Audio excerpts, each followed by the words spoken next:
දැන් මේ දවස් ගානකට දේශබන්දු අත්අඩංගුවට ගත්තේ නැත්තේ ඇයි කියලා අභියෝග කරන කට්ටිය දේශබන්දු රෙද්දස්සේ තියාගෙන අමතිකම් කළා.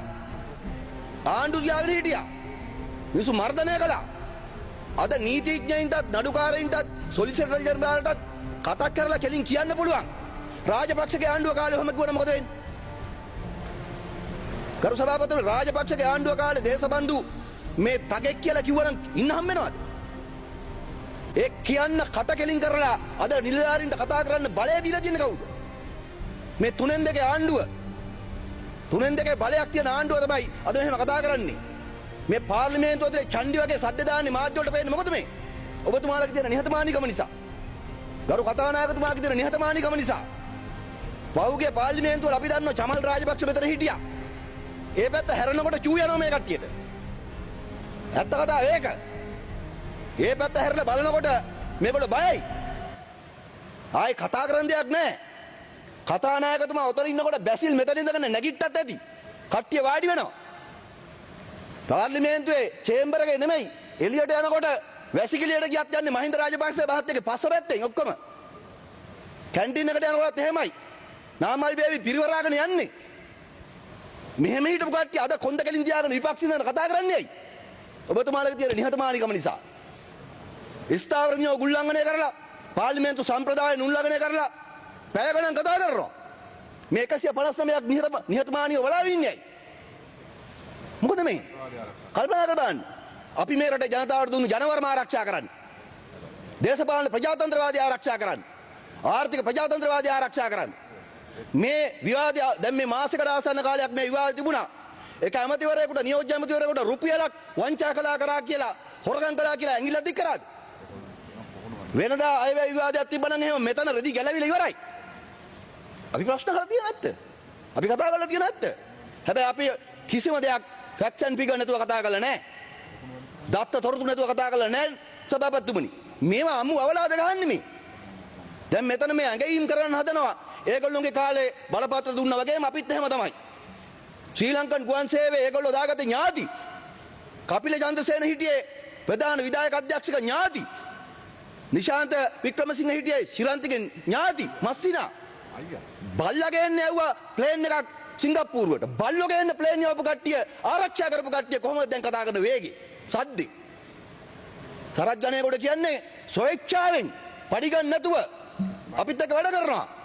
මේගොල්ලන්ට මේ තියෙන ඉරිසියාව මොකද්ද කියන්නන්නවද? මේ තියෙන කුහකකම මොකද්ද? මේගොල්ලෝ විකුණන් කන්න හදාපු රාජ්‍ය ව්‍යාපාර රාජ්‍ය ආයතන අපි විකුණන්නේ නැති එක. දැන් මේගොල්ලෝ තියෙන ලොකුම ප්‍රශ්නේ ඒක. මේගොල්ලෝ ධන ගහගෙන ගියපු IMF එක ඉස්සරහා අපි කොන්ද කෙලින් තියාගෙන රටක් හැටියට කතා කරලා ණය ගන්න එක මේගොල්ලෝ තියෙන ප්‍රශ්නේ. ඇයි මේගොල්ලෝ කකුල් ලෙව කෑවා? ඒගොල්ලෝ ඉල්ලන්න කලින් දුන්නා. දැන් ඒගොල්ලෝ අපිට කියනවා ඇයි ඕගොල්ලෝ එහෙම කරන්නේ නැත්තේ? ඕක තමයි ප්‍රශ්නේ. ඕක තමයි ප්‍රශ්නේ. කල්පනා කරලා බලන්න. මේගොල්ලෝට ඕන මොකද්ද? මේගොල්ලෝන්ට ඕන මේගොල්ලෝ කරපු විදියට අපිත් කරන්න. හැමතිස්සෙම මේ කියන්නේ ඒකයි. මේගොල්ලෝට කුහක්කමක් තියෙන විශාල ඉරිසියාවක් තියෙනවා. මේ ගම් වලින් ඇවිල්ලා නිදහස් අධ්‍යාපන ඉගෙනගෙන විශ්වවිද්‍යාල වලට ගිහිල්ලා මේ රටේ ජාතික සම්පත් වලට ආදරය කරන මිනිස්සු ටිකක් මේ පැත්තේ වාඩි වෙච්ච එක ඉරිසියාව මේගොල්ලෝ තියෙන්නේ. මේ මුළු විවාද කාලෙම පිපුරුවේ මොකද්ද විපක්ෂයෙන්?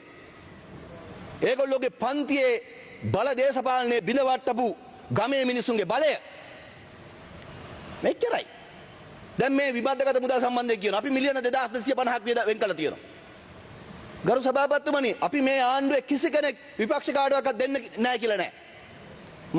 මගේ සාක්ෂිය මාතර විමද්දගත ප්‍රතිපාදනවලදී මම මුලින්ම කිව්වේ මට ඉන්න එක മന്ത്രിවරයා විපක්ෂ චතුර ගලප්පති මන්ත්‍රීතුමා. හෘද සාක්ෂියක් තුනයි එතුමා ඇවිල්ලා මෙතන කියයි. මම කිව්වා චතුරට යෝජනා දෙන්න ඔක්කොම අපි එකතු වෙලා වැඩ කරමු කියලා. මේ සම්බන්ධීකරණ සභාපතිවරු හැමෝම විපක්ෂ හැම മന്ത്രിවරුන්ටම කියන යෝජනා දෙන්න කියලා. දයාසිරි ජයසේකර දැන් කියන්න දෙන්නකෝ යෝජනා ටික. ක්‍රියාත්මක කරන්න නැති බාන්න. පගාවට ගහන්න බෑ හැබැයි. හොරගම් ගන්න බෑ ඒවා. අපි නිලධාරීන් දඟිලි ගහන්න යන්නේ නැහැ. අපි කියන්නේ නෑ අරක කරන්න එපා මේක කරන්න අර മന്ത്രിගෙක් කපන්න මේක එහෙම නෑ අපේ. මේ ආණ්ඩුවේ තියෙන විශේෂත්වය ගරු සභාපතිතුමනි. මේක කියන්න ඕන නිලධාරීන්ටත් නිසි ගෞරවය සහිතව. සාමූහිකත්වය. වෙනදා දිස්ත්‍රික්ක ඇමතිවරු 3 දෙනෙක් හිටියා නම් දිස්ත්‍රික් ලේකම් 3 දෙනා කියපු විදිහට කතා කරන්න ඕන. 3 දෙනාට ඕන විදිහට වැඩ ගන්න ඕන. අද දිස්ත්‍රික් ලේකම්වරුන්ට නිදහස තියෙන අපි කණ්ඩායමක් හැටියට වැඩ කරන නිසා ඇඟිලි ගහන්නේ අපි කාටවත්. අපි කිසි කෙනෙකුට බාධා කරලා නැහැ.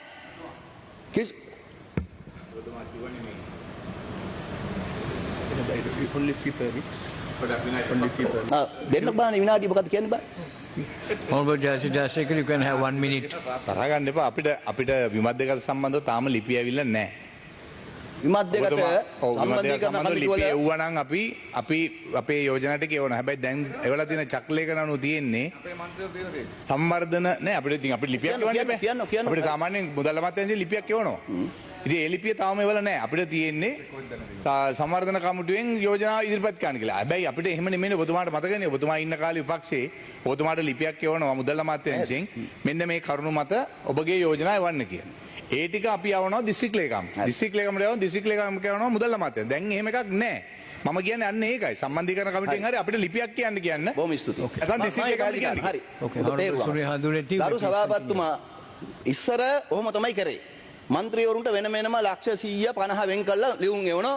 මන්ත්‍රීවරයා ඊට පස්සේ මීටර් 50ට 100ට යෝජනා දානවා. අතර පහුගිය අවුරුදු 5 මමත් පාර්ලිමේන්තුවේ හිටියේ නෑනේ. අතර මමත් හිතුවේ ඒ සම්ප්‍රදාය තමයි දැන් තියෙන්නේ කියලා.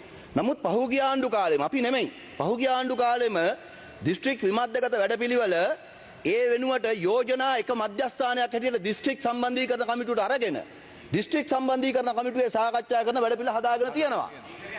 හරිද? එතකොට වෙන්නේ දිස්ත්‍රික් සම්බන්ධීකරණ කමිටුවේ මේගොල්ලෝ ඉන්න කාලේ ආණ්ඩුවට විතරයි බෙදාගත්තේ. ඒක තමයි. හරි. ඔයා ඉතින් කොයි පැත්තේ හිටියද කියලා හොයාගන්න බෑනේ. හිටපු ගමන් මේ පැත්තේ මේ පැත්තේ අර පැත්තේ විපක්ෂයේ ආණ්ඩු පැත්තේ මැද හැමතැනම ඉන්නේ. හරිද? මම කියන්නේ පොදු කතාව. හරිද? එපා මගේ වෙලාව ගන්න එපා. මේ දයාසිරි ඔයා දවසම කනවනේ මේක. මම කියන්නේ ඒක නෙමෙයි. ගරු සභාපතිතුමනි එදා තිබිච්ච සම්ප්‍රදාය වෙනස් වෙලා තියෙනවා. ඒක හොඳයි. දැන් ඒකින්ද മന്ത്രിවරු ඔක්කොම එකට අරගන්නේ. මගේ නම් වෙලාව දෙන්නේ නැහැ.